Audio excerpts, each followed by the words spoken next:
எங்கள் கிருபையில நல்ல ஆண்டவரே, இரக்கமுள்ள எங்கள் பரலோக தகப்பனே, உமக்கு அதிகமாக நன்றி சொல்கிறோம். இன்றைக்கும் உம்முடைய திரு சமூகத்திலே நாங்கள் தங்கியிருப்பதே கர்த்தாவே, நீர் எங்களுக்கு அருளின அந்த ஆசீர்வாதம் பாக்கியம் நன்றி அப்பா. ஆண்டவரே, இப்பொழுதும் வாலிபர்கள் இந்த ஒரு பாடலை பாடும்படி உதவி செய்து நன்றி சொல்கிறோம். இது வெறும் வார்த்தையாக இராதபடி இது அவருடைய வாழ்க்கையாக மாறவும், ஆண்டவரே, தங்களை உண்மையாக கர்த்தராகிய இயேசு கிறிஸ்துவுக்கு என்று அர்ப்பணித்து வாழக்கூடிய அந்த ஒரு வாழ்க்கையை அவர்கள் வாஞ்சிக்கும்படியாக ஆண்டவரே, நீரே அந்த தாக்கத்தை தாரும். நாங்கள் இப்பொழுதும் நேரம் எடுத்து உம்முடைய வார்த்தையை தியானிக்க இருக்கிறோம். கர்த்தாவே, நீரே எங்களுக்கு கற்றுத்தாரும். உம்முடைய ஆவியானவரை கொண்டு நாங்கள் உம்முடைய வார்த்தைகளை அறிந்து கொள்ள, புரிந்து கொள்ள, எங்களுடைய வாழ்க்கையில செயல்படுத்த கர்த்தர் நீர் உதவி செய்யும். தொடர்ந்து நீரே உம்முடைய திவ்ய பிரசன்னத்தினால் எங்களை நிரப்பி வழிநடத்த வேண்டுமாய் கர்த்தராகிய இயேசு கிறிஸ்துவின் உன்னதமான நாமத்திலே வேண்டி ஜெபிக்கிறோம் எங்கள் ஜீவன் நல்ல பிதாவே, ஆமென். உட்காருவோம். என்னோட கூட யோவான் 7ஆம் அதிகாரத்துக்கு திருப்பம்படி கேட்கிறேன். யோவான் 7. யோவான் 7.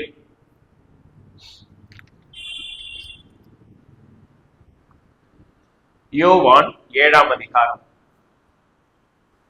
இன்றைக்கு நாம நேரம் எடுத்து தியானிக்க போகிற தலைப்பு 38வது வசனத்தில் இருக்கிறது. யோவான் 7ஆம் அதிகாரம் 38வது வசனம்.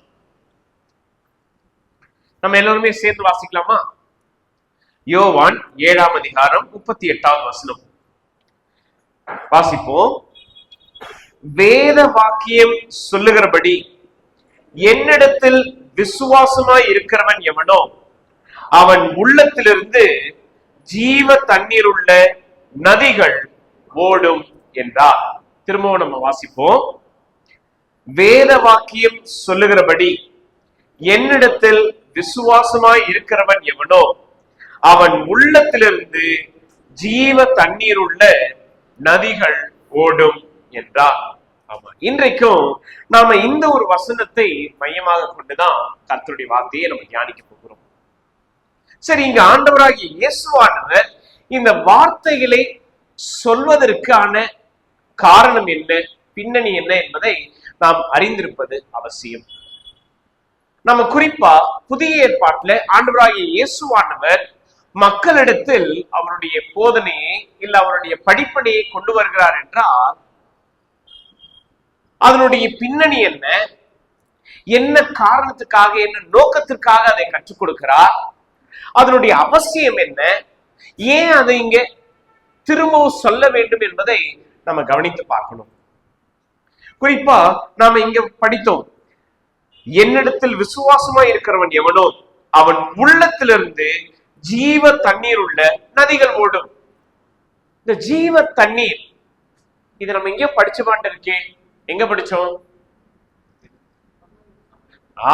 யோவான் 4ஆம் அதிகாரம். சமாரிய ஸ்திரீ கிடையாது, அது பேரு. நம்ம படிக்கிற வேத பகுதியை சொன்னோம். யோவான் 4ஆம் அதிகாரத்துல ஆண்டவராகிய இயேசுவானவர் அந்த சமாரிய பெண்ணிடம் என்ன பண்றாருன்னா ஜீவ தண்ணீரை குறித்து பேசுகிறார். இங்க 7ஆம் அதிகாரத்திலையும் ஜீவ தண்ணீரை குறித்து பேசுகிறார். அங்க ஒரு பெண்மணியிடம், ஒரு நபரிடம் பேசுகிறார். இங்க யார்கிட்ட இதெல்லாம் சொல்றாரு பாருங்களேன். நம்ம கவனமாக படிப்போம். யோவான் 7ஆம் அதிகாரம் முதல் வசனம். இந்த யோவான் 7ஆம் அதிகாரம் ரொம்ப ரொம்ப எப்படி சொல்லணும்னா ஹாட் பிளேட்னு சொல்லுவாங்க. அதாவது ரொம்ப சூடான ஒரு இடத்தில் இருக்கக்கூடிய தன்மையை வெளிப்படுத்துகிறது. என்ன சூடான ஒரு இடம்? அதாவது எப்பவுமே அழுத்தம் உள்ள ஒரு சூழ்நிலையாக இது இருக்கிறது. என்ன அழுத்தமான சூழ்நிலை? இங்க வாசிக்கிற பாருங்களேன். யோவான் 7ஆம் அதிகாரம் முதல் வசனத்துல, இவைகளுக்கு பின்பு யூதர்கள் இயேசுவை கொலை செய்ய வகை தேடினபடியா. முதல் சூழ்நிலை பாத்தீங்கன்னா இங்க யூத மத தலைவர்கள் ஆண்டவராகிய இயேசுவானவரை கொலை செய்ய வகை தேடினார்கள். ஏன் கொலை செய்ய வகை தேடினார்கள் அதை நம்ம படிப்போம் பாருங்க. அடுத்தது இங்கே 3வது வசனத்துல பாருங்களேன். அப்பொழுது அவருடைய சகோதரர் அவரை நோக்கி, நீ செய்கிற கிரியைகளை உம்முடைய சீஷர்களும் பார்க்கும்படி அவ்விடம் விட்டு யூதேவுக்கு போம். பிரபலமாய் இருக்க விரும்புகிற எவனும் அந்த ரங்கத்திலே ஒன்றையும் செய்ய மாட்டான். நீர் இப்படிப்பட்டவைகளை செய்தால் உலகத்துக்கு உம்மை வெளிப்படுத்தும் என்றார்கள். இப்ப இரண்டாவது கூட்டத்தார் யாருன்னு பாத்தீங்கன்னா ஆண்டவராகிய இயேசுவானவருடைய சகோதரர்கள். இப்ப இவங்க என்ன சொல்றாங்கன்னா, நீங்க மறைவான ஒரு இடத்துல இருந்தாலே உங்களை பத்தி யாருக்கு என்ன தெரியாது, நீங்க பிரபலமாக முடியாது, நீங்க என்ன செய்றீங்கன்றது யாருக்குமே தெரியாது. போங்க வெளிப்படையா போய் என்ன பண்ணுங்க, எல்லாருக்கும் முன்னாடி உங்களுடைய செயல்களை, அதாவது உங்களுடைய அற்புதங்களை, அப்புறம் உங்களுடைய ஆலோசனைகளை, உங்களுடைய போதனைகளை போய் சொல்லுங்க. இங்கே ஆண்டவராகிய இயேசுவானுடைய சகோதரர்கள் ஏன் இதை சொல்றாங்கன்னா, லிட்டரலி இங்கே அவருடைய சகோதரர்கள் ஆண்டவராகிய இயேசுவானவரை நம்பவில்லை, மாறாக தூஷிக்கிறார்கள், அதாவது கிண்டல் பண்றாங்க. என்ன நீங்க இங்கே மறைவா இருக்கிறீங்க, இங்க இருந்தா உங்களுக்கு என்ன தெரியும், யார் உங்களை பத்தி தெரிஞ்சுப்பா, யார் உங்களை புகழ்வா, போங்க வெளியில போய் எல்லாத்தையும் வெளிப்படையா செய்யுங்க, அப்பதான் உங்களை பாராட்டுவாங்க, நீங்க யாருன்னு தெரியும். லிட்டரலி அவரை கிண்டல் பண்றாங்க. அடுத்ததாக பாருங்களேன், இன்னொரு கூட்டத்தார் 12வது வசனம் பாருங்களேன். யோவான் 7ஆம் அதிகாரம் 12வது வசனம். ஜனங்களுக்குள்ளே அவரை குறித்து முறுமுறுப்புண்டாயிற்று. சிலர் அவர் நல்லவர் என்றார்கள், வேறு சிலர் அப்படியல்ல, அவன் ஜனங்களை வஞ்சிக்கிறவன் என்று சொல்லிக் கொண்டார்கள். இப்போ மூன்றாவது கூட்டத்தாரை பார்க்கிறோம். ஜனங்கள், அதாவது யூத ஜனங்கள், இவங்க ஆண்டவராகிய இயேசுவானவரை பார்க்கும்போது என்ன சொல்றாங்கன்னா, இவர்களுக்குள்ளே முறுமுறுப்பு உண்டாகிறது. முறுமுறுப்பு என்று சொல்லும் பொழுது ஒருவரோடு ஒருவர் என்ன பண்றாங்கன்னா, ஆண்டவராகிய இயேசுவானவரை பற்றி குறை சொல்லுகிறார்கள். என்ன சொல்றாங்க, அவர் நல்லவர். ஒரு சிலர் இல்ல, அவர் ஜனங்களை ஏமாத்துறவர், அவர் எல்லாரையும் அவருடைய பேச்சினால வசீகரப்படுத்துறாரு. சோ இயேசுவானவர் குறித்து பல மக்கள், பல பேர் பல விதத்தில் பேசுகிறதை நம்ம பார்க்கிறோம். அடுத்தது இங்க வாசிக்கிற பாருங்களேன், எங்க 15வது வசனம். ஒரு சில பேர் என்ன சொல்றாங்க, அப்பொழுது யூதர்கள், இவர் கல்லாதவராய் இருந்தும் வேத எழுத்துக்களை எப்படி அறிந்திருக்கிறார் என்று ஆச்சரியப்பட்டார்கள். இப்ப அடுத்தது மிக மோசமான ஒரு காரியம். ஆண்டவராகிய இயேசுவானவரை குறித்து இவங்க சொல்லுகிறது என்னவென்றால், இவருக்கு படிப்பறிவு கிடையாது, இவர் பள்ளிக்கூடத்துக்கு போகல, ஆனா இவர் வேத எழுத்துக்கள் எல்லாம் தெரிந்து வைத்திருக்கிறார், அவ்வளவுதான் சொல்றாங்க. தவிர ஆண்டவராகிய இயேசுவானவரை இங்கே படிப்பறிவு இல்லாதவராக, கல்வி அறிவு இல்லாதவராக இந்த ஜனங்கள் தூஷிக்கிறார்கள். இந்த ஒரு சூழ்நிலையை சற்று சிந்தித்து பாருங்களேன். ஒரு பக்கம் யூத தலைவர்கள் இயேசுவானவரை கொலை செய்ய வகை தேடுகிறார்கள், ஒரு பக்கம் அவருடைய சகோதரர்கள் அவரை நிந்திக்கிறார்கள், இன்னொரு பக்கம் ஜனங்கள் அவர் நல்லவன் சொல்றாங்க, அதுக்கப்புறம் அவர் வஞ்சிக்கிறவர் சொல்றாங்க, பல விதமான காரியங்களை அவரை குறித்து பேசுகிறார்கள். இன்னொரு பக்கம் அவரை குறித்து முறுமுறுப்பு உண்டாகிற்று. இன்னொரு பக்கம் அந்த ஜனங்கள் அவருக்கு படிப்பறிவு இல்லாதவர், அவருக்கு எதுவுமே தெரியாது, which means அவர் என்ன யூதர்கள் படிக்கக்கூடிய போதக கல்லூரியில அவர் படிக்கல, அவருக்கு இந்த அறிவெல்லாம் எங்கிருந்து வந்துச்சு அப்படின்ட்டு வியப்படைகிறார்கள். இப்போ இது எல்லாம் நடப்பதற்கான காரணங்கள் என்ன பாருங்களேன். ஒன்று, இந்த யூத தலைவர்கள் ஆண்டவராகிய இயேசுவானவருடைய போதனையை கேட்டார்கள், அவர் என்னென்ன அற்புதம் அடையாளங்களை செய்தார் என்பதை அறிந்து கொண்டார்கள், அவர்கள் விசாரித்தார்கள், அவர்களுக்கு தெரியும். அதே சமயத்தில் அவங்க சகோதரர்கள், கூட இருந்த சகோதரர்கள், ஆண்டவராகிய இயேசுவானவர் எப்படிப்பட்டவர், கானாவூர் கல்யாணத்துக்கு போறாங்க, அங்க தண்ணீரை திராட்சை ரசமாக மாற்றினார், அது நன்றாகவே அவர்களுக்கு தெரியும். ஏன்னா அவங்களுடைய தாயாருக்கு முன்பதாக, சீஷர்களுக்கு முன்பதாக, இன்னும் சொல்ல போனா அது ஒரு குடும்ப கொடுகை, ஒரு கல்யாணம் என்று சொல்லும்போது கண்டிப்பா சகோதரன் கூட இருந்திருப்பாங்க. அவர்கள் கர்த்தராகிய இயேசுவானவர் செய்த அந்த அற்புதத்தை கண்டிருப்பார்கள். அப்படி இருந்தும் இங்க அவருடைய சகோதரர்கள் வெளிப்படுத்துவது அவரை தூஷிப்பது, அவரை நம்பல. இங்க ஒரு சில கூட்டத்தார் அவர் கல்வி அறிவு இல்லாதவர்கள் என்று சொல்லுகிறார். ஆனா 3ஆம் அதிகாரத்துல பார்க்கிறோம், பரிசேயனுடைய தலைவனிடம் ஆண்டவராகிய இயேசுவானவர் பேசுகிறார். அது மாத்திரமல்ல, 5ஆம் அதிகாரத்துல நாம் பார்க்கிறோம், ஆண்டவராகிய இயேசுவானவர் ஜெப ஆலயத்திலே நின்று பேசுகிறார். அநேகர் அவருடைய போதகத்தை கேட்டு ஆச்சரியப்பட்டார்கள், அநேகர் விசுவாசித்தார்கள். அதே போல இந்த ஜனங்கள் பல வருஷமா, கிட்டத்தட்ட பாத்தீங்கன்னா 38 வருஷமா வியாதிப்பட்டிருந்த ஒரு மனிதன் 5ஆம் அதிகாரத்துல வாசிக்கிறோம்.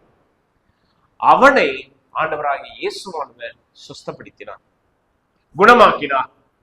அந்த ஒரு நாள் ஓய்வு நாளா இருந்ததுனால யூத தலைவர்கள் ஆண்டவராகிய இயேசுவானவரை குற்றப்படுத்தி எப்படியாவது அவரை கொலை செய்யணும் அப்படின்ட்டு வகை தேடினார்கள்.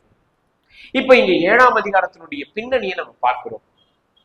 பலதரப்பட்ட மக்கள், பலவிதமான சூழ்நிலைகள்ல அவர்கள் கர்த்தராகிய இயேசுவானவரை அவர்கள் பார்க்கிறார்கள். பாருங்களேன், இப்படிப்பட்ட ஜனங்கள் ஆண்டவராகிய இயேசுவானவரை எப்படி பார்த்தார்கள்? தங்களுடைய மாம்ச கண்ணினால் பார்க்கும் பொழுது ஆண்டவராகிய இயேசுவானவர் அவர்களுடைய பார்வையில நீதியை நிலைநாட்டாதவர், நியாய பிரமாணத்தின்படி அவர் எதையும் நேர்த்தியா செய்யல. ஏன்னா ஓய்வு நாள்ல ஒரு வேலையை செய்யக்கூடாது. ஆனா இங்க ஆண்டவராகிய இயேசுவானவர் ஓய்வு நாள்ல 38 வருஷமா கஷ்டப்பட்டிருந்த ஒரு மனிதனை சுகப்படுத்தினார். நியாய பிரமாணத்தின்படி இது பாவம், தப்பு. இந்த ஜனங்கள் ஒவ்வொருவரும் ஆண்டவராகிய இயேசுவானவரை வெளிப்படையாக பார்த்தார்கள். அவருடைய செயல்பாடுகளை ஆழமாக புரிந்து கொள்ளாமல் அவரை பார்த்தார்கள். நீங்க வாசிக்கிற பாருங்களேன், யோவான் 7ஆம் அதிகாரம். இன்னும் ரொம்ப மோசமான ஒரு சூழ்நிலை பாருங்க, 20வது வசனம். ஜனங்கள் அவருக்கு பிரதியுத்தரமாக, நீ பிசாசு பிடித்தவன், உன்னை கொலை செய்ய தேடுகிறவன் யார் என்றார்கள். ஃபர்ஸ்ட் யூத தலைவர்கள் கொலை செய்யணும்னு முயற்சி பண்ணாங்க, வகை தேடினாங்க. அவங்க சகோதரர்கள் தூஷித்தார்கள், ஜனங்கள் முறுமுறுத்தார்கள் அவரை குறித்து. அதே போல ஒரு சில ஜனங்கள் அவர் என்ன பண்ணாங்க, அவர் வஞ்சிக்கிறார், அவர் என்ன படிப்பறிவு இல்லாதவர், இதெல்லாம் சொல்றாங்க. கடைசியா நீங்க என்ன சொல்றாங்க, ஆண்டவராகிய இயேசுவானவரை நீ பிசாசு பிடித்தவர். இங்கே இந்த மனிதர்களுடைய சிந்தனையும் அவர்களுடைய எண்ணமும் எந்த அளவுக்கு கர்த்தரை அறியாமல் பாவத்தினால எண்ணத்தினால நிறைந்திருக்கிறத பாருங்களேன். இங்கே ஒரு மனிதனை பார்த்து நீ பிசாசு பிடித்திருக்கிறவன் என்று சொல்வார் என்றால், அப்ப அவர்கள் எந்த அளவுக்கு ஆண்டவராகிய இயேசுவானவரை அறியாதவர்களாக இருந்திருக்கிறார்கள். இன்றைக்கு இந்த ஒரு வேத பகுதியை படிக்கும் பொழுது நம்ம கவனிக்க வேண்டிய ஒரு காரியம் இதுதான். இந்த பிசாசு பிடித்திருக்கிறவர்களை பார்க்கும்போது நாம ஆப்வியஸ்லி நம்ம என்ன பண்ணுவோம், ஓரளவுக்கு சொல்லுவோம் அவங்க இப்படி இருக்காங்க, இதை செய்யறாங்க, அப்படி பண்றாங்க, அதை பண்றாங்க. பட் ஸ்டில் அது எண்ட் ஆஃப் தி டே நாம இன்னும் ரொம்ப ஆழமாக கவனித்து பார்த்தோம் என்றால், பாவம் அவங்களுக்கு ஏதோ ஒரு பிரச்சனை, ஏதோ ஒரு டிப்ரெஷன், இல்ல ஏதோ ஒரு சூழ்நிலையில பாதிக்கப்பட்டு அவங்க வாழ்க்கையில உடைந்து போயிருப்பார்கள். நாம ஆழமாக அறிந்து கொள்ளாமல் மனம் பதறி, இல்ல உணர்ச்சி வசப்பட்டு, இல்ல ஆவேசத்தோடு, இல்ல கோபத்தோடு நம்ம என்ன பண்ணுவோம், வெளிப்படையாக நியாயத்திருப்போம். இங்கே வாசிக்கிற பாருங்களே, 24வது வசனத்துல ஆண்டவராகிய இயேசுவானவர் சொல்லுகிறார், தோற்றத்தின்படி தீர்ப்பு செய்யாமல் நீதியின்படி தீர்ப்பு செய்யுங்கள். இந்த மக்கள் கிட்ட இவர்கள் இவ்வளவு பலவிதமான காரியங்களை கொண்டு வரும் பொழுது ஆண்டவராகிய இயேசுவானவர் கற்றுக் கொடுக்கிற சத்தியம் என்ன? நீங்கள் தோற்றத்தின்படி தீர்ப்பு செய்யாதீங்க.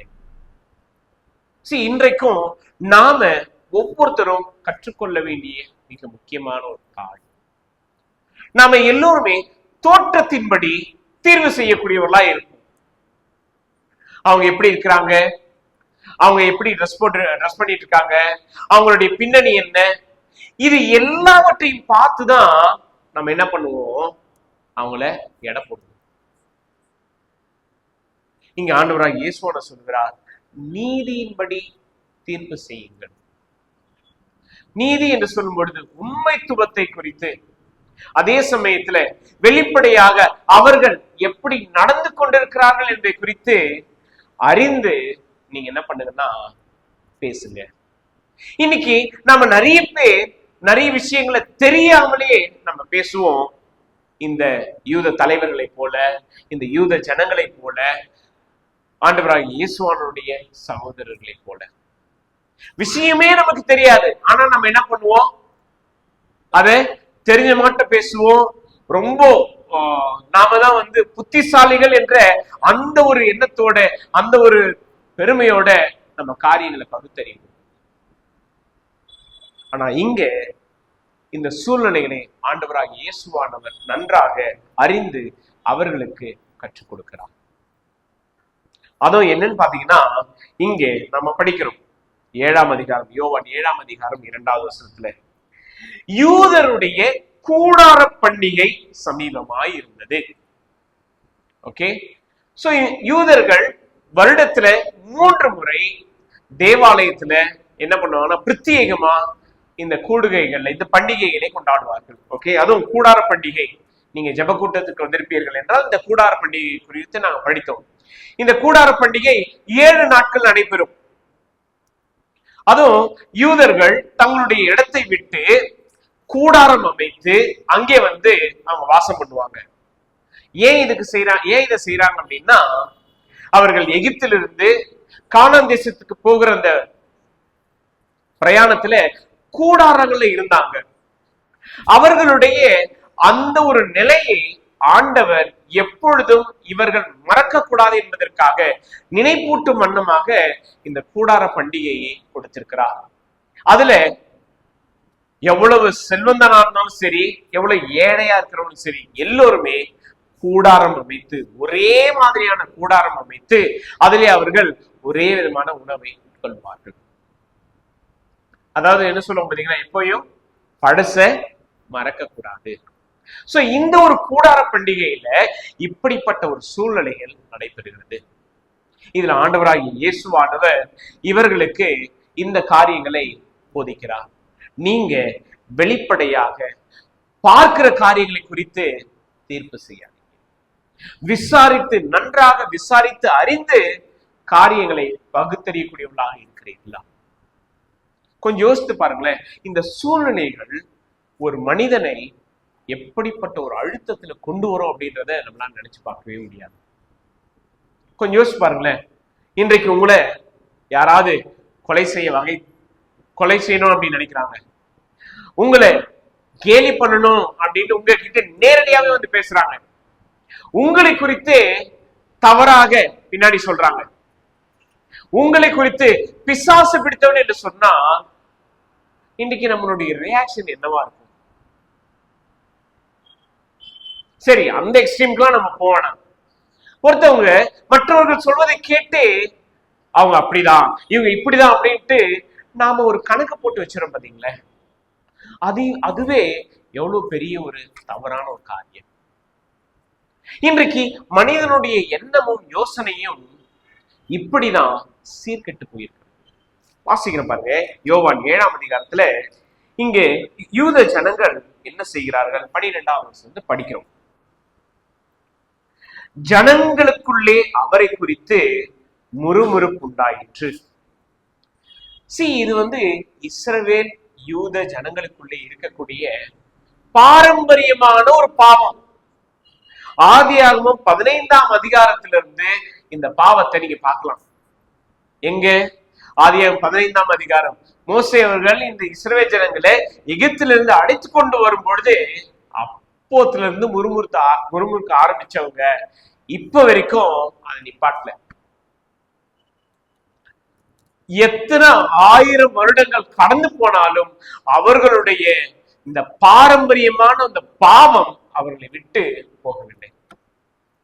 நம்ம பாரம்பரியம் என்று பயன்படுத்துகிற இந்த வார்த்தை நன்மை, நல்ல ஒரு காரியம். நாங்க பாரம்பரியமா இல்ல குடும்பமாக சந்ததி சந்ததியாக நாங்க செஞ்சுட்டு வரோம். ஆனா இந்த இஸ்ரவேல் ஜனங்கள் என்ன செய்யறாங்க? சந்ததி சந்ததியா முறுமுறுத்துக்கிட்டே தான் இருக்கிறாங்க. சந்ததி சந்ததியா குறை சொல்லிக்கிட்டே இருக்கிறாங்க. சந்ததி சந்ததியா ஆண்டவருடைய ஜனங்களை, ஆண்டவருடைய மனிதர்களை, ஊழியக்காரர்களை அவர்கள் நிந்திக்கிறார்கள், தூஷிக்கிறார்கள், கொலை செய்யும்படி வகை தேடுகிறார்கள். இங்கே இவர்களுடைய சுபாவத்தை ஆண்டவர் அறிந்துணர்ந்து இங்கே அவர்களுக்கு சொல்லுகிற ஒரு காரியம் இது. நீங்க வெளிப்படையாக பார்த்து தீர்மானிக்கிறீர்கள், அதாவது நியாயம் தீர்க்கிறீர்கள். இந்த ஜனங்கள் தங்களை மிகுந்த நல்லவர்கள், மிகுந்த உண்மையுள்ளவர்கள், என்ன போல ஒரு நீதிமான் யாரும் கிடையாது. அதுதான் இந்த இஸ்ரவேல் ஜனங்களுடைய நினைப்பு. அதுல குறிப்பா இந்த யூத தலைவர்களுடைய தன்மை என்னன்னா, யூத ஜனங்களே நீதிமான்னா நான் மிஞ்சின நீதிமான். ஏன்னா நான் யூதனுடைய தலைவன், எனக்கு நியாயப்பிரமாணம் தெரியும், இஸ்ரவேலுடைய எல்லா கோட்பாடுகளும் எனக்கு தெரியும். நீ என்ன நீதிமான்? நான் மிஞ்சின நீதிமான். இப்படிப்பட்ட ஒரு தன்மையோடு தான் இந்த ஜனங்கள் இருந்தார்கள். இவர்கள் மத்தியில் ஆண்டவராகிய இயேசுவானவர் தன்னுடைய போதனைகளை வெளிப்படுத்தி, தன்னுடைய செயல்பாடுகளை வெளிப்படுத்தி, தன்னுடைய ஊழியத்தை காண்பித்தோம். இவங்களால ஏன் புரிந்து கொள்ள முடியவில்லை? எனக்கு அருமையானவர்களே, இன்றைக்கும் நாம் பல மாதங்களாக, பல வருடங்களாக கிறிஸ்தவர்களாக இருந்தும் நாம ஏன் இன்னும் ஆழமாக வேத வசனத்தையோ இல்ல ஆண்டவராகிய இயேசுவானவரையோ புரிந்து கொள்ள முடியவில்லை என்றைக்காவது நம்ம யோசித்து பார்த்தோமா? ஆண்டவராகிய இயேசுவானவரை ஏன் என்னால புரிஞ்சுக்க முடியல? அவர் கற்றுக் கொடுத்த போதனைகளை ஏன் என்னால கை கொள்ள முடியல? ஒன் ஆஃப் த ரீசன்ஸ், காரணங்கள்ல ஒன்று என்ன தெரியுங்களா? இப்படிப்பட்ட ஒரு சுபாவம் நம்மிடத்தில் இருக்கிறது. இயேசுவானவரை கொலை செய்யற சுபாவம் இல்லைன்னு, ஆனா அதை தவிர்த்து மற்ற எல்லா சுபாவங்களும் இருக்கு. இந்த சுபாவங்கள் எல்லாமே கடைசியில எங்க போய் விடும்னா, கண்டிப்பா ஆண்டவராகிய இயேசுவானவரை நாம் மறுதலித்து அவரை விட்டு விலகக்கூடியவர்களாக நாம் இருப்போம்.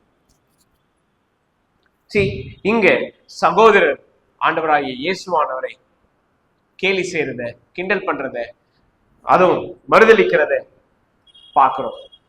யூத ஜனங்கள் ஆண்டவராகிய இயேசுவானவர் குறித்து பல விதமான காரியம் சொல்றாங்க. அவர் நல்லவர், அவர் தீர்க்கதரிசி, இல்ல அவர் வஞ்சிக்கிறவர், இல்ல அவர் இப்படி, அவர் அப்படி. அவர் மேசியா என்று அறிந்து கொள்வதற்கான அப்படிப்பட்ட ஒரு விசுவாசம் அவர்களிடத்தில் இல்லை. யோவான் 4ஆம் அதிகாரத்துல நம்ம பார்க்கிறோம், அந்த சமாரிய பெண்மணி ஆண்டவராகிய இயேசுவானவர் தன்னை வெளிப்படுத்துறதுக்கு முன்பதாகவே அந்த நடந்த அந்த உரையாடலையே, மேசியா ஒருவர் வருவார் என்று எனக்கு தெரியும், அவர் வரும்போது இவைகள் எல்லாவற்றையும் எங்களுக்கு வெளிப்படுத்துவார், தெரிந்து வைத்திருந்தார், அறிந்து வைத்திருந்தார். ஆனா இங்கே இந்த யூத ஜனங்கள் கர்த்தராகிய இயேசுவானவரை குறித்து அவர்களால் அறிந்து கொள்ள முடியவில்லை. ஏன் அறிந்து கொள்ள முடியவில்லை? இங்கே அதற்கான பதிலை நம்ம பார்க்கிறோம். 17வது வசனம், மன்னிக்கணும், 16, 17. இயேசு அவர்களுக்கு பிரதியுத்தரமாக, என் உபதேசம் என்னுடையதாயிராமல் என்னை அனுப்பினவருடையதாய் இருக்கிறது. அவருடைய சித்தத்தின்படி செய்ய மனதுள்ளவன் எவனோ அவன் இந்த உபதேசம் தேவனால் உண்டாயிருக்கிறதோ நான் சுயமாய் பேசுகிறனோ என்று தெரிந்து கொள்வார். இங்க நாம ஒவ்வொருத்தரும் கவனிக்க வேண்டிய ஒரு வார்த்தை என்ன அப்படின்னா, 17வது வசனத்துல இருக்கிறது, அவருடைய சித்தத்தின்படி செய்ய மனதுள்ளவன் எவனோ. எந்த ஒரு மனிதன் ஆண்டவராகிய இயேசுவானவருடைய வார்த்தையை கேட்டு பிதாவுடைய சித்தத்தின்படி செய்ய மனதுள்ளவனா இருக்கிறானோ அவன்தான் கர்த்தராகிய இயேசுவானவரை தன்னுடைய வாழ்க்கையில் அறிந்து கொள்வதற்கான எல்லா வாய்ப்புகளும் தருணங்களும் இருக்கு. கொஞ்சம் யோசிச்சு பாருங்களேன். இந்த ஒரு வார்த்தையை அப்போஸ்தலனாகிய பவுலுடைய வாழ்க்கையில அத்தியாயப்படுத்தி பார்ப்போமே. முதல் காரியம் வாசிக்கிறோம். அவருடைய சித்தத்தின்படி செய்ய மனதுள்ளவன். 16வது வசனம் வாசிக்கிறோம். என் உபதேசம் என்னுடையதா இராமல் என்னை அனுப்பினவருடையதா இருக்கிறது. இங்க இயேசுவானவர் 2 முக்கியமான காரியங்களை சொல்லுகிறார். ஒன்று, இங்க நான் பேசல, நான் உபதேசிக்கல, என்னை அனுப்பினவர் என் பிதாவானவர் எனக்கு இந்த வார்த்தைகளை கொடுத்திருக்கிறார், நான் பேசுகிறேன். அந்த உபதேசத்தை, அந்த வார்த்தையை நீங்கள் கேட்கிறீர்களா? முதல் காரணமே இங்க பார்க்கிறோம். இந்த ஜனங்கள் ஆண்டவராகிய இயேசுவானுடைய உபதேசத்தை ஒதுக்கி தள்ளினார்கள், நிராகரித்தார்கள், ஏற்றுக்கொள்ளவில்லை. இரண்டாவது, அவருடைய சித்தத்தின்படி செய்ய மனதுள்ளவன் எவனும். இந்த குடும்ப முகாம்ல நாம கர்த்தருடைய சித்தத்தை அறிந்து கொள்வதை குறித்து நம்ம படித்தோம். கர்த்தருடைய சித்தம் என்ன, அவர் விரும்புகிற காரியம் என்ன என்பதை நாம் எப்படி அறிந்து கொள்ள முடியும்? உபதேசத்தை கேட்கும் போதுதான், வேத வார்த்தைகளை படிக்கும் போதுதான் நமக்கு தெரியும். இங்க இஸ்ரவேல் ஜனங்கள் இந்த இரண்டிலுமே விழுந்து போனார்கள். அவங்க உபதேசத்தையும் ஏற்றுக்கொள்ளல, பிதாவானவருடைய சித்தத்தின்படி செய்ய அவங்களுக்கு மனசும் இல்லை. இதனால என்ன நடக்குது பாருங்களேன். இங்க வாசிக்கிறோம். அவர்கள் ஆண்டவராகிய இயேசுவானவரை ஏற்றுக்கொள்ளவில்லை. அவர்கள் ஆண்டவராகிய இயேசுவானவரை பிசாசு பிடித்தவன் என்று சொல்கிறார். அது மாத்திரமல்ல, இங்கே ஆண்டவராகிய இயேசுவானவரை நியாயம் தீர்க்கிறார்கள். அது அவர் செய்த வெளிப்படையான செயல்களை அறிந்து நியாயம் தீர்க்கிறார்கள் தவிர அவரை குறித்து ஆழமாக அறிந்து கொள்ளவோ இல்லை அவரை குறித்து கற்றுக்கொள்ளவோ அவர்கள் எந்த ஒரு முயற்சியும் எடுக்கவே இல்லை. கொஞ்சம் யோசிச்சு பாருங்களேன். யோவான் 3ஆம் அதிகாரத்தில் அந்த பரிசேயன் ராத்திரி வேளையில வந்து ஆண்டவராகிய இயேசுவானவரிடத்தில் நேரம் எடுத்து பேசினான். யோவான் 4ஆம் அதிகாரம் சமாரிய ஸ்திரீ ஆண்டவராகிய இயேசுவானவரோடு ஈவந்தோ யூதர்கள் சமாரியர்களோடு சம்பந்த கலந்தாலும் ஆண்டவராகிய இயேசுவானவர் பேசும்பொழுது இந்த சமாரிய பெண்மணி நேரம் எடுத்து பேசுகிறாள், கேள்விகளை கேட்கிறாள், தன்னுடைய மனதில் இருக்கிற எல்லா குழப்பங்களையும் சரி செய்து கொள்ளும்படி, தெளிவாக்கிக் கொள்ளும்படி நேரம் எடுத்து பேசுறாள். இங்கே யூத தலைவர்கள் ஜெபாலயத்துலதான் இருப்பாங்க. ஆண்டவராகிய இயேசுவானவர் செய்யற செயல்களை குறித்து நேரம் எடுத்து விசாரிக்கிறதுக்கு அவங்க மனசு இல்லை. இயேசுவானுடைய சகோதரர்கள் கூடவே இருக்கிறாங்க. தன்னுடைய அன்னார் சொல்லுகிற வார்த்தை என்ன என்பதை அவர்கள் கேட்டறிவதே அவர்களுக்கே விருப்பம் இல்லை. இந்த ஜனங்கள் ஒவ்வொரு நாளும் ஆண்டவராகிய இயேசுவானவர் என்ன கப்பர்நகூமுக்கு அதே போல சுற்றி இருக்கிற எல்லா பட்டணங்களுக்கும் சென்று சுவிசேஷத்தை பிரசங்கிக்கிறார், அங்கதான் இருக்கிறாரு. அவரிடத்திலும் நேரம் எடுத்து கேட்டு கற்றுக்கொள்வதற்கு அவங்களுக்கு என்ன இல்லை? அந்த ஆர்வம் இல்லை, அந்த எண்ணம் இல்லை, அந்த மனம் இல்லை. இன்றைக்கும் நாமும் கூட இந்த தன்மைகளோடு தான் இருக்கிறோம். நாம நேரம் எடுத்து கர்த்தருடைய வார்த்தையை அதிகமாக அறிந்து கொள்ளும்படி, புரிந்து கொள்ளும்படி பிரயாசப்படுவது கிடையாது. நேரத்தை ஒதுக்கிறது கிடையாது. நமக்கு தெரிந்தது எல்லாமே சுலபமான வழிமுறைகளை நம்ம கையாளுகிறோம். ஆண்டவராகிய இயேசுவானவரை குறித்து நாம் ஆழமாக, அவருடைய உபதேசத்தை குறித்து ஆழமாக அறிந்திருக்கும்படி நம்ம எவ்வளவு நேரத்தை செலவிடுகிறோம். சரி, அப்படி தெரிந்திருந்தாலும் அவருடைய சித்தத்தின்படி செய்ய நாம ஒவ்வொருத்தரும் மனதுள்ளவர்களாய் இருக்கிறோமா? இங்க எந்த குழுவினருக்கும் அப்படிப்பட்ட ஒரு தன்மை இல்லை, என்ன இல்லை. வாசிக்கிற பாருங்களேன். யோவான் 7ஆம் அதிகாரத்துல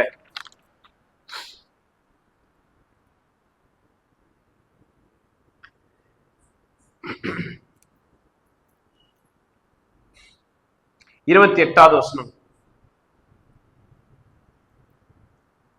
இங்க ஆண்டவராக இயேசுவானவர் இந்த மக்களுக்கு உபதேசிக்கிறார். அப்பொழுது இயேசு தேவாலயத்தில் உபதேசிக்கையில் சத்தமிட்டு, நீங்கள் என்னை அறிவீர்கள், நான் எங்கே இருந்து வந்தேன் என்றும் அறிவீர்கள். நான் என் சுயமாய் வரவில்லை, என்னை அனுப்பினவர் சத்தியம் உள்ளவர், அவரை நீங்கள் அறியாதிருக்கிறீர்கள். இங்க இயேசுவானவர் சொல்லும் பொழுது நீங்கள் என்னை அறிவீர்கள் அப்படின்னும் போது அவங்க வெளிப்படையா, ஓகே, இங்க இயேசுவானவர் இருக்கிறாரு, இவர் ஒரு மனிதனா இருக்கிறாரு, இவர் யாரு, யோசேப்புடைய மகன், இவர் இவருடைய வேலை என்ன, கார்பெண்டர், ஒரு தினம் வேலை செய்கிற ஒரு தொழிலாளி, அவ்வளவுதான். இவர் ஒவ்வொரு பட்டணங்களுக்கும் சென்று என்ன பண்றாரு, உபதேசிக்கிறார். இதுதான் உங்களுக்கு தெரிய தவிர உண்மையாகவே ஆண்டவராகிய இயேசுவானவர் யார் என்பதை அவர் அறியவில்லை. வாசிக்கிறோம், அவரை நீங்கள் அறியாதிருக்கிறீர்கள். அடுத்தது இங்க வாசிக்கிற பாருங்களேன், 31வது வசனம். ஜனங்களில் அநேகர் அவரை விசுவாசித்து, கிறிஸ்து வரும்போது இவர் செய்கிற அற்புதங்களை பார்க்கலும் அதிகமாய் செய்வாரோ என்றார்கள். இங்க யோவான் எழுதும்பொழுது ரொம்ப சுவாரஸ்யமாக ஒவ்வொரு காரியங்களையும் கவனித்து எழுதுகிறார். பாருங்களேன், 30வது வசனம் படிக்கும்போது, அப்பொழுது 31, ஜனங்கள் அநேகர் அவரை விசுவாசித்து. நம்ம படிக்கும்போது என்ன சொல்றோம், ஓகே, யோவான் இங்க வாசிக்கிறோம், ஜனங்கள் நிறைய பேர் இயேசுவை விசுவாசித்தார்கள் அப்படின்ட்டு. ஆனா இப்ப நம்ம 1வது வசனத்துல இருந்து படித்தோம்ல, இதுல எந்த ஜனங்கள் இயேசுவை விசுவாசிச்சார்கள்? இந்த ஜனங்கள் தான் என்ன சொன்னாங்க, அவர் ஏமாத்துறவரு. இந்த ஜனங்கள் தான் என்ன சொன்னாங்க, மேபி இவர் நல்லவரு, ஆனா இவர் ஒன்னும் அந்த அளவுக்கு சரி கிடையாது. இந்த மத தலைவர்கள் என்ன பண்ணாங்க, இவர் பிசாசு பிடிச்சவரு, இப்படியெல்லாம் சொல்லிட்டு இப்படியெல்லாம் பேசிட்டு. இங்க வாசிக்கிறோம், ஜனங்களில் அநேகர் அவரை விசுவாசித்து அப்படின்னா இது உண்மையாகவே இந்த ஜனங்கள் விசுவாசித்தார்களா? சரி, இங்க பார்க்கணும் பாருங்களேன், விசுவாசினா என்ன விசுவாசம்? கிறிஸ்து வரும்பொழுது இவர் செய்கிற அற்புதங்களை பார்க்கலும் அதிகமாக செய்வாரோ என்றார்கள். அதாவது முதல் இடத்துல பாத்தீங்கன்னா, இங்க ஆண்டவராகிய இயேசுவானவரை அவர்கள் மேசியாவாக கிறிஸ்துவாகவே பார்க்கவில்லை. இந்த ஜனங்கள் அவர் எப்படி பார்த்தாங்கன்னா ஒரு தீர்க்கதரிசியாக. இந்த ஜனங்கள் ஆண்டவராகிய இயேசுவானவர் எப்படி பார்த்தாங்கன்னா இவரும் ஒரு தேவனுடைய மனிதன், அவ்வளவுதான், தவிர இவர் மேசியா கிடையாது, கிறிஸ்து கிடையாது. பாருங்களேன் இந்த வசனத்தை கவனமா, கிறிஸ்து வரும்பொழுது இவர் செய்கிற அற்புதங்களை பார்க்கிலும் அதிகமாய் செய்வாரோ என்றார்கள். அப்போ இவ்வளவு காரியங்கள் மத்தியிலையும் இந்த ஜனங்கள் ஆண்டவராகிய இயேசுவானவரை விசுவாசிக்கவில்லை, நம்பவில்லை. அவரை குறித்து அவர்கள் எல்லா விதத்திலும் சந்தேகப்பட்டார்கள், முறுமுறுத்தார்கள், அவரை குறித்து தூஷணமான வார்த்தைகளை பேசினார்கள். இப்போ நம்ம வாசிக்கிறோம், ஆண்டவராகிய இயேசுவானவர் இந்த சூழ்நிலையில, இந்த அடிப்படையில அவர்களுக்கு கொடுக்கிற வார்த்தை இது. 37வது வசனம். பண்டிகையின் கடைசி நாளாகிய பிரதான நாளிலே இயேசு நின்று சத்தமிட்டு, ஒருவன் தாகமாயிருந்தால் என்னிடத்தில் வந்து பானம் பண்ண கடவன். வேத வாக்கியம் சொல்லுகிறபடி என்னிடத்தில் விசுவாசமாய் இருக்கிறவன் எவனோ அவன் உள்ளத்திலிருந்து ஜீவ தண்ணீர் உள்ள நதிகள் ஓடும் என்றார். இப்போ ஆண்டவராகிய இயேசுவானவர் அங்க இருக்கிற தலைவர்களுக்கு, அங்க இருக்கிற அவருடைய சகோதரர்களுக்கு, அங்க இருக்கிற மக்களுக்கு எல்லோருக்கும் கொடுக்கிற ஒரு வார்த்தை என்னன்னா, ஒருவன் தாகமா இருந்தா என்னிடத்தில் வந்து பானம் பண்ண கடவுள், அவனுக்கு நான் ஜீவ தண்ணீரை தருவேன். சரீர பிரகாரமான ஒரு தாகம் அல்ல, ஆவிக்குரிய ஒரு தாகம். இந்த ஜனங்கள் ஆண்டவராகிய இயேசுவானவர் குறித்து ஆழமாக அறிந்து கொள்ளவும் இல்லை, விசுவாசிக்கவும் இல்லை. அவங்களுடைய ஆத்மா வறண்டு போய் வறட்சியான ஒரு நிலையில அவர்களுடைய செயல்பாடுகள் எல்லாமே ஒவ்வொன்றும் வேறுபட்டிருந்தது, மாறுபட்டிருந்தது. இங்க நாம படிக்கிறோம், வேத வாக்கியம் சொல்லுகிறபடி. அது என்ன வேத வாக்கியம்? இதுல பரிசேயர்கள், சதுசேயர்கள், யூத ஜனங்கள் எல்லோருமே அறிந்திருப்பார்கள். நியாய பிரமாணத்தில, குறிப்பா தீர்க்கதரிசிகள் புத்தகத்தில் ஆண்டவராகிய இயேசுவானவரை குறித்து, மேசியாவை குறித்து சொல்லப்பட்ட காரியங்கள். ஆனா இந்த ஜனங்கள் அதை அறிந்து கொள்ளவில்லை. அது என்ன வேத வாக்கியம் சொல்லுகிறது? எடுங்களேன், ஏசாயா 44 அதிகாரம். ஏசாயா 44 இங்க நாம வாசிக்கிறோம்.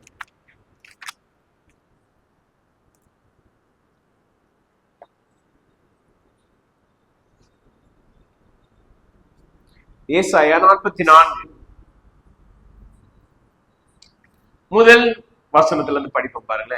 இப்போதும் என் தாசனாகிய யாக்கோபே, நான் தெரிந்து கொண்ட இஸ்ரவேலே கேள், உன்னை உண்டாக்கினவரும் தாயின் கற்பத்தில் உன்னை உருவாக்கினவரும் உனக்கு துணை செய்கிறவருமாகிய கர்த்தர் சொல்லுகிறதாவது, என் தாசனாகிய யாக்கோபே, நான் தெரிந்து கொண்ட எஸ்ரோனே, பயப்படாதே. தாகமுள்ளவன் மேல் தண்ணீரையும் வறண்ட நிலத்தின் மேல் ஆறுகளையும் ஊற்றுவேன். என் சந்ததியின் மேல் என் ஆவியையும் உன் சந்தானத்தின் மேல் என் ஆசீர்வாதத்தையும் ஊற்றுவேன். இதுதான் ஆண்டவராகிய இயேசுவானவர் இங்கே இருந்த ஜனங்களுக்கும் தலைவர்களுக்கும் குறிப்பிட்டு சொன்னது. வேத வாக்கியம் சொல்லுகிறபடி நீங்கள் என்னிடத்தில் விசுவாசம் உள்ளவர்களாய் இருப்பீர்கள் என்றால் நிச்சயமா உங்களுடைய உள்ளத்திலிருந்து அதான் ஜீவ தண்ணீர் உள்ள நதிகள். ஆண்டவராகிய இயேசுவானவரை விசுவாசிக்கிற ஒவ்வொருவருக்கும் இங்கே ஆண்டவராகிய இயேசுவானவர் தருகிறது என்ன பாத்தீங்கன்னா, நம்ம வாசிக்கிறோம் பரிசுத்த ஆவியை. சரி, இன்றைக்கு அநேகர் சொல்லுகிற ஒரு காரியம், நீங்க உபவாசம் பண்ணி, அதாவது உபவாசம் எடுத்து ஜெபம் பண்ணுங்க, பரிசுத்த ஆவியானவர் உங்களோட வந்து இருக்கணும், நிரப்பணும். நீங்க உபவாசம் எடுத்து ஜெபம் பண்ணுங்க, பரிசுத்த ஆவியானுடைய வல்லமை உங்களிடத்துல இருந்து புறப்படணும். இன்றைக்கு இந்த ஒரு கூட்டத்தை வந்து பங்கு பெறுங்க, நீங்க பரிசுத்த ஆவியினால் நிரப்பப்படுவீங்க, பரிசுத்த ஆவியானவர் உங்களோட கூட இருக்கிறாருன்றதை நீங்க நிச்சயமா பார்க்க முடியும். இன்றைக்கு என்னென்ன காரியங்கள்லாம் சொல்றாங்க தெரியுங்களா? இப்போ நான் இந்த வாரம் ரீசெண்டா ஒரு இதை இயேசுவானவர் ஒருத்தர்கிட்ட போன்ல பேசினாராம். அத அந்த மனிதர் வந்து ரெக்கார்ட் பண்ணி வச்சுக்கிட்டு சபையில் இருக்கிற எல்லா மக்களுக்கும் போட்டு காமிச்சாரு. பாருங்க, இந்த வாரம் ஆண்டவராகிய இயேசுவானவர் என்கிட்ட போன்ல பேசினாரு, இந்த வார்த்தைகளை நீங்க கேளுங்க, ஆண்டவர் எனக்கு இந்த வார்த்தைகளை கொடுத்தார், நான் இன்றைக்கு அதை நான் உங்களுக்கு தரேன். நீங்க ஒவ்வொருத்தரும் பரிசுத்த ஆவியினால நிரப்பப்படுவீங்க, நீங்க ஒவ்வொருத்தரும் அற்புத அடையாளங்கள் செய்வீங்க, ஆண்டவர் உங்களுடைய வாழ்க்கையை திருப்பி போடுவார், உங்க கடன்லாம் இந்த ஒரு நிமிஷமே மாறிடும். வியாதியா இருக்கியா, இத கேளு, உடனே போயிடும். இந்த ரெக்கார்டிங் நான் உனக்கு அனுப்புறோமா, நீ இவ்வளவு தொகை கொடு, எனக்கு இல்ல ஆண்டவர் கொடு.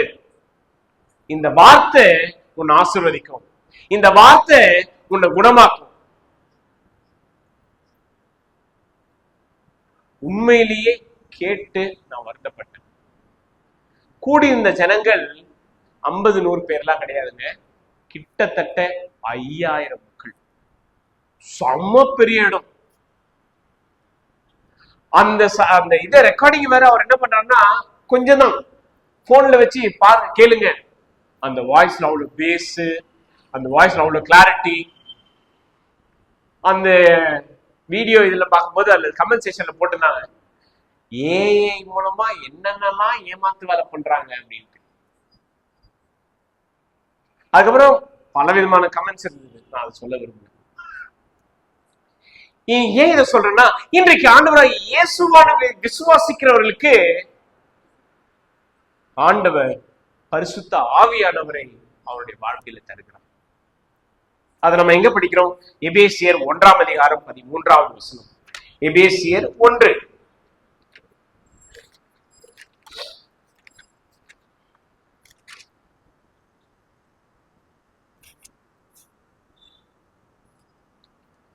எபேசியர் 1:13. நீங்களும் உங்கள் ரட்சிப்பின் சுவிசேஷமாகிய சத்திய வசனத்தை கேட்டு விசுவாசிகளான போது வாக்கு தத்தம் பண்ணப்பட்ட பரிசுத்த ஆவியால் அவருக்குள் முத்திரை போடப்பட்டீர்கள். என்றைக்கு நாம் சத்திய வசனத்தை கேட்டு விசுவாசிக்கிறோமோ அன்றைக்கே பரிசுத்த ஆவியானவர் நம்மோடு கூட வந்து வாசம் செய்கிறார். நாம இதுக்காக போய் தனிப்பட்ட முறையில் ஜெபிக்கவோ, இல்ல ஒரு போதகர் வந்து நம்ம தலைமையில கை வைத்து ஜெபிக்கவோ, இல்ல நாம ஒரு விசேஷத்தை கூட்டத்தை போய் கலந்து கொள்வோ இல்லைங்க. ஆண்டவராகிய இயேசுவானவரை விசுவாசித்தாலே போதும், அவருடைய ஆவி நமக்கு கொடுக்கப்படும். இங்கே யோவான் 7:00 அதை நம்ம படிக்கிறோம். என்னிடத்தில் விசுவாசமாய் இருக்கிறவன் எவனோ அவன் உள்ளத்திலிருந்து ஜீவ தண்ணீர் உள்ள நதிகள் ஓடும். அது என்ன ஜீவ தண்ணீர் உள்ள நதிகள் ஓடும்? அதையும் இயேசுவான விளக்கப்படுத்திருக்காங்க. 39. தாம் விசுவாசிக்கிறவர்கள் அடைய போகிற ஆவியை குறித்து இப்படி சொன்னார். இயேசு இன்னும் மகிமைப்படாது இருந்தபடியினால் பரிசுத்த ஆவி இன்னும் அருளப்படவில்லை. சோ இந்த ஆவியானவர் நம்மோடு கூட இருப்பார் என்றால் நாம ஒவ்வொரு நாளும் இங்கே சொன்னது போல ஜீவ தண்ணீர் உள்ள நதிகள் ஓடும்.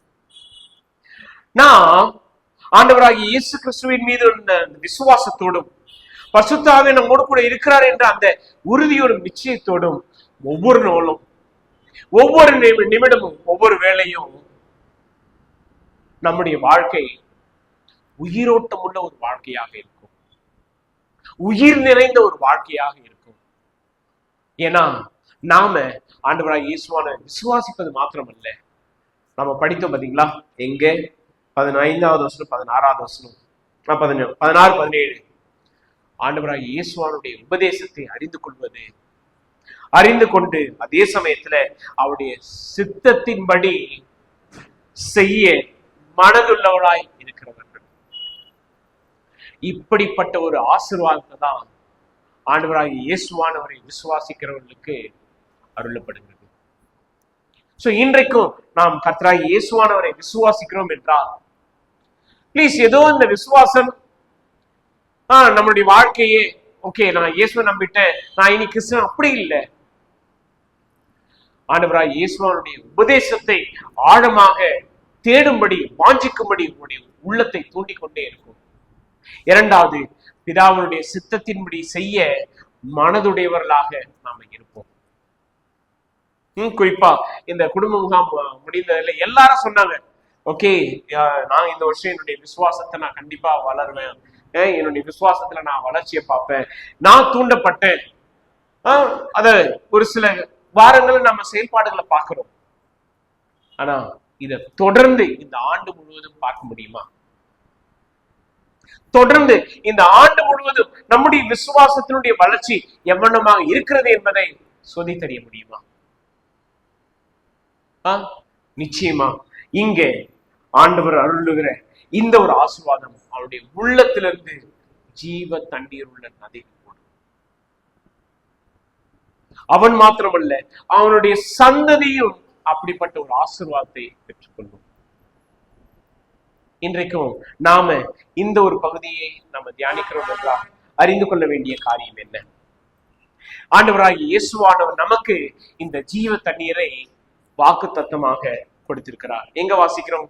யோவான் 4ஆம் அதிகாரத்துல, யோவான் 4ஆம் அதிகாரம்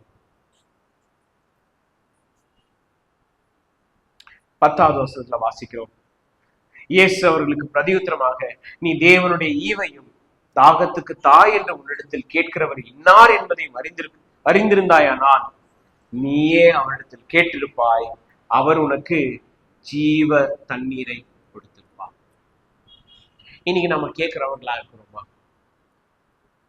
இன்னைக்கு நம்ம மனமும் தாழ்மையோடு என்னுடைய உள்ளத்திலிருந்து அந்த ஜீவ தண்ணீர், உயிரோட்டமான ஒரு வாழ்க்கையை வேண்டும் என்பதை நம்ம கேட்கிறோம்.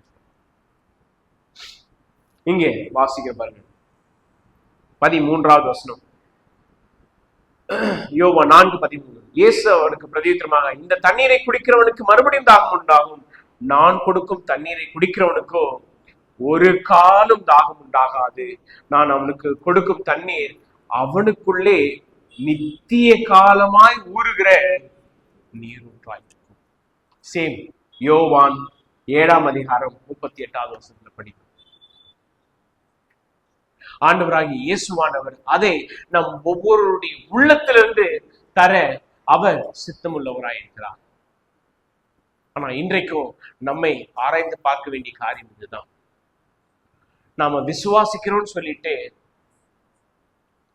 இயேசுவை குறித்தோ இல்ல நம்முடைய கிறிஸ்துவ ஜீவியத்தில் முறுமுறுக்கிற பாவமோ, குறை சொல்லுகிற பாவமோ, அவதூறாய் பேசுகிற பாவமோ இதெல்லாம் இருக்கும் என்றால் நாம உண்மையாகவே எப்படிப்பட்ட மனிதர்கள்? இங்கே இந்த யூத ஜனங்கள் ஆண்டவராய் இயேசுவானவரை ஒரு நேரத்துல நம்புறாங்க, மறு நிமிஷத்துல அவரை குறித்தே சந்தேகப்படுகிறார்கள். ஒரு நிமிஷம் இவர் நல்லவங்க சொல்றாங்க, மறு நிமிஷம் இந்த யூத தலைவர்கள் என்ன சொல்றாங்கன்னா, இவர் பிசாசு பிடிச்சவங்க. நாம காலத்துக்கு ஏற்றபடி, சூழ்நிலைக்கு ஏற்றபடி கர்த்தரை விசுவாசிக்கிறவர்களாக இருப்போம் என்றால் அது மிகவும் மிகவும் ஆபத்தானது. இன்றைக்கும் நம்முடைய விசுவாசம் எதிலே ஸ்தாபிக்கப்பட்டிருக்கிறது, எதிலே உறுதி செய்யப்பட்டிருக்கிறது? ஆண்டவராய் இயேசுவானவர் 2 காரியங்களை மையப்படுத்தி சொன்னார். யோவான் 7ஆம் அதிகாரத்துல, என் உபதேசம் என்னுடையதா இராமல் என்னை அனுப்பினவருடையதா இருக்கிறது. அந்த உபதேசத்தை அறிந்து கொள்வதற்கு நாம் மனமுடையவர்களா இருக்கிறோம். ஓகே, இந்த ஒரு மாதம் முடிவடைந்து விட்டது. இந்த ஒரு மாதம் முழுவதும் நாம உண்மையாக நம்முடைய மனதை ஆராய்ந்து பார்த்து, நான் அனுதினமும் ஆண்டவருடைய வார்த்தையை நான் படித்தேன், கர்த்தராகிய இயேசுவானவரை பற்றி அனுதினமும் அறிந்து கொண்டேன், நான் ஜெபிக்கிறவனாக இருந்தேன், நான் கர்த்தருடைய காரியங்கள்ல எண்ணம் கொண்டவனாக, சிந்தை உள்ளவனாக இருந்தேன் என்று நம்ம சொல்ல முடியுமா? 31 நாட்கள் முடிவடைந்து விட்டது, ஒரு மாதம் முடிவடைந்து விட்டது. இந்த மாதத்துல நாம எந்த அளவுக்கு கர்த்தராகிய இயேசுவானுடைய உபதேசத்தின் மீது நாட்டம் உள்ளவர்களா, நம்முடைய விசுவாசத்தை குறித்து நம்ம எவ்வளவு கவனத்தோடு இருந்தோம், நம்முடைய வளர்ச்சியை குறித்து நம்ம எந்த அளவுக்கு அக்கறை உள்ளவர்களாக இருந்தோம்? இங்க படிக்கிறோம், அவருடைய சித்தத்தின்படி செய்ய மனதுள்ளவன் எவனும். நாம இந்த ஒரு மாதம் கர்த்தருடைய சித்தத்தின்படி நடக்கிறவர்களா இருக்குமா? எனக்கு அருமையானவர்களே, இன்றைக்கும் நம்ம சிந்தித்து பார்ப்போம். கர்த்தருடைய ஐக்கியத்தில் நாம பங்கு பெற இருக்கிறோம், கர்த்தருடைய உறவுல நாம இணைய போகிறோம். இதுல நாம எப்படிப்பட்டவர்களா இருக்கிறோம்? இதுல நம்முடைய இருதயம் எந்த சிந்தையோடு, எண்ணத்தோடு நாம இதுல பங்கு பெற போகிறோம்? ஆண்டவராய் இயேசுவானவர் நமக்கு கொடுத்த இந்த வார்த்தைகளை நம்ம நினைவு கூறணும்.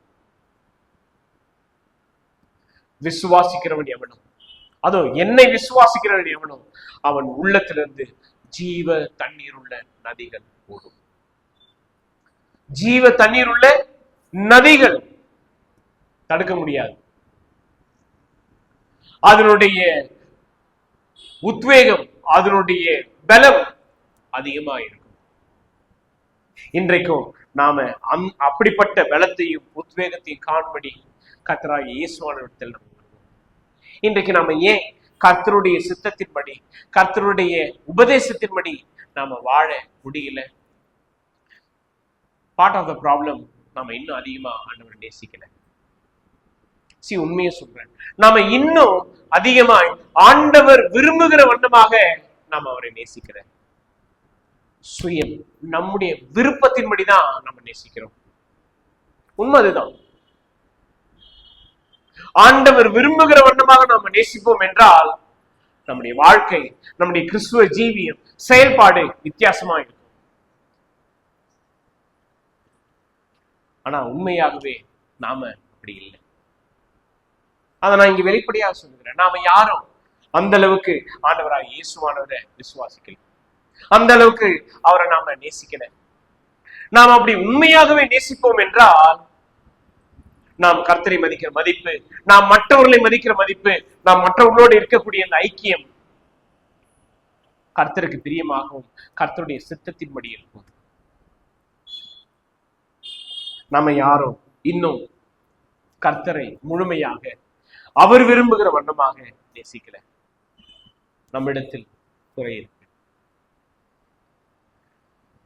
வெளிப்படுத்தல எபேசு சபைக்கு அது அங்கு உள்ள அந்த போதகருக்கு சொன்ன ஒரு வார்த்தை இதுதான், உன்னிடத்தில் எனக்கு குறை உண்டு. என்ன குறை? ஆதியிலே கொண்டிருந்த அன்பை விட்டாய் என்று உன் பேரில் எனக்கு குறை உண்டு. எனக்கு அருமையானவர்களே, இன்றைக்கும் இந்த ஒரு காரியத்தை நம்ம சிந்தித்து பார்க்கணும். ஏன் நம்மளால ஆண்டவராக இயேசுவரிடத்தில் வர முடியல, நெருங்கி சேர முடியல, விசுவாசிக்க முடியல? ஆரம்பத்துல இருந்துச்சு, ஏன் இப்ப இல்ல? ஆரம்பத்துல ரொம்ப உற்சாகமா இருந்தோம், ஆரம்பத்துல ரொம்ப கவனமா இருந்தோம். ஆனா இப்போ அலட்சியமா, இப்போ நம்மளுடைய விருப்பத்தின்படி, இப்போ நமக்கு எப்பெல்லாம் செட் ஆகுமோ, எதெல்லாம் நமக்கு ரொம்ப கன்வீனியன்டா இருக்கோ அதுக்கு பார்ட் ஆஃப் த ப்ராப்ளம். இன்றைக்கும் நாம இதை உணர்ந்து அறிந்து சீர்படுத்த முடியுமா? ஆதியிலே கொண்டிருந்த அன்பை விட்டா என்று உன் பேரில் எனக்கு கூறியிருக்கிறது. ஆண்டவர் இன்றைக்கு உங்களையும் என்னையும் பார்த்து இந்த ஒரு காரியத்தை தான் சொல்ல விரும்புகிறார். நம்ம ஆதியிலே கொண்டிருந்த அன்பை விட்டுட்டோம், ஆதியில கொண்டிருந்த அந்த செயல்பாடுகளை நம்ம விட்டுட்டோம், ஆதியில கொண்டிருந்த அந்த ஒரு நெருக்கமான உறவை விட்டுட்டோம். அதனாலதான் ஜீவ தண்ணீர் உள்ள அப்படிப்பட்ட அந்த உயிரோட்டமான ஒரு வாழ்க்கையை நம்மளால பார்க்க முடியல. இன்றைக்கும் கர்த்தருடைய சமூகத்துல நம்மை அர்ப்பணித்து ஆராய்ந்து பார்த்து இந்த ஐக்கியத்துல நம்மை ஒப்புக் கொடுப்போம். கண்களை மூடி ஜெபம் செய்வோம். எங்கள் கிருபையில நல்ல ஆண்டவரே, இரக்கமுள்ள எங்கள் பரலோக தகப்பனே, இன்றைக்கும் நீர் எங்களுக்கு கொடுத்த இந்த சத்திய வார்த்தைக்காக நன்றி சொல்லுவோம்ப்பா.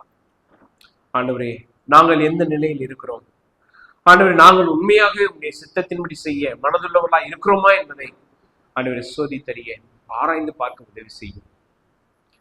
கர்த்தாவே, இதோ எங்களுடைய இருதயம் உமக்கு முன்பதாக வெளிப்படையாக இருக்கிறது, எதையும் நாங்க மறைக்க முடியாதப்பா. ஆண்டவரே, எங்களுடைய நிலைகள், எங்களுடைய செயல்பாடுகள், இவைகள் எல்லாம் உமக்கு பிரியமாக இருக்கிறதா என்பதை நாங்கள் சோதித்து பார்ப்பது மாத்திரமல்ல, நீங்கள் அறிந்திருக்கிறீர். நீர் ஆண்டவரே எல்லாவற்றையும் காண்கிற தேவன். கர்த்தாவே, இன்றைக்கும் எங்களுடைய இருதயம், எங்களுடைய ஆவி கர்த்தருடைய சமூகத்திலே, கர்த்தருடைய சந்நிதியிலே நாங்கள் எந்த நிலையில் இருக்கிறோம் என்பதை ஆராய்ந்து பார்த்து உம்மிடத்தில் தாழ்மையாக ஒப்புரவாக நீர் அருள் செய்யும். கர்த்தாவே, இதோ நாங்கள் இப்பொழுதும் இந்த ஐக்கியத்திலே பங்கு பெற இருக்கிறோம். நீர் ஏற்படுத்தின நித்திய உடன்படிக்கையிலே ஆண்டவரை நாங்கள் திருச்சபையாக பங்கு பெற இருக்கிறோம். எங்களுக்குள்ளாக உம்முடைய அன்பும் உம்முடைய உபதேசமும் ஆண்டவர் நீரவரின் அந்த பரிசுத்த ஆவியானவர் எங்கள் ஒவ்வொருவரும் இணைத்து சேர்த்து ஒரு குடும்பமாக, ஒரு ஆவியாக, ஒரு ஆத்துமாவாக ஆண்டவரை நாங்கள் உம்மையே தொழுது கொள்ள, உம்மையே சேவிக்க, உமக்கே மகிமை உண்டாக செயல்படும்படி அருள் செய்யும். இயேசு கிறிஸ்து மூலம் ஜெபிக்கிறோம் எங்கள் ஜீவன் நல்ல பிதாவே.